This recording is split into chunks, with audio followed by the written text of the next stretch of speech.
আমি কিন্তু আগেই বলে দিচ্ছি, এইসব রান্না করার আগে কিন্তু ভাতটা একটু বেশি করেই বানিয়ে রেখো। নিয়েছি এখানে কচি কচি দেখে লাউ পাতা আর কিছু লাউ ডগলাও নিয়েছি। এবার করার মধ্যে সামান্য একটু জল দিয়ে দিয়ে দিলাম পাতাগুলো, আর দিলাম কাঁচা লঙ্কা আর কিছু রসুন।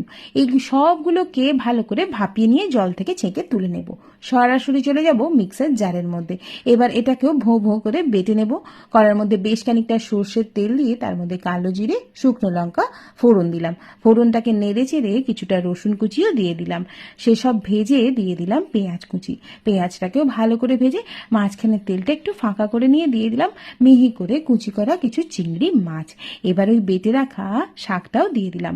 এবার সমস্ত কিছু ভালো করে সময় নিয়ে কষিয়ে নিতে হবে। স্বাদ মতো নুন চিনিটা দিতে ভুললে কিন্তু একদম চলবে না। তারপর আবার কি, সবকিছু হয়ে গেলে ওপর থেকে একটু কাঁচা সর্ষের তেল আর এক থালা গরম গরম ভাত, এটা দিয়েই নিমেষে সাবাদ হয়ে যাবে।